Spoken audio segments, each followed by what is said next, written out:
പാതിവില തട്ടിപ്പ് കേസിലെ പ്രധാന പ്രതി അനന്തുകൃഷ്ണന് ജാമ്യം ലഭിച്ചു. മൂവാറ്റുപുഴ കോടതിയാണ് ജാമ്യം കൊടുത്തത്. സംസ്ഥാന വ്യാപകമായി കേസുകളുള്ളതുകൊണ്ട് പ്രതിക്ക് ജയിൽ മോചിതനാകാൻ തൽക്കാലം കഴിയില്ല.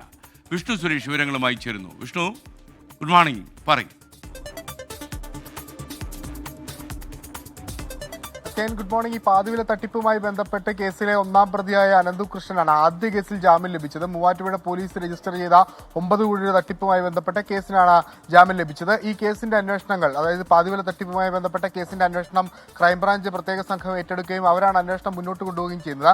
107 ദിവസമായിട്ടും ആദ്യ കേസിലെ കുറ്റപത്രം സമർപ്പിക്കാത്ത പശ്ചാത്തലത്തിലാണ് അനന്തുകൃഷ്ണന് സ്വാഭാവിക ജാമ്യം ലഭിച്ചത്. പക്ഷേ അയാൾക്ക് ജയിൽ മോചിതനാകാനാവില്ല. കാരണം ഇതിനോടകം തന്നെ 100-ലധികം കേസുകളിൽ പ്രതിയാണ്. സംസ്ഥാന വ്യാപകമായി എല്ലാ പോലീസ് സ്റ്റേഷനുകളിലും അനന്തുകൃഷ്ണനെ പ്രതിയാക്കിയ കേസെടുത്തിട്ടുണ്ട്.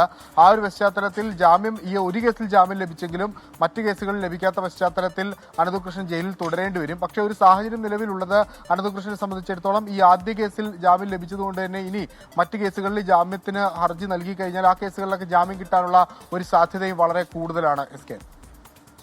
സുരേഷാണ് വിവരങ്ങൾ നൽകിയത്.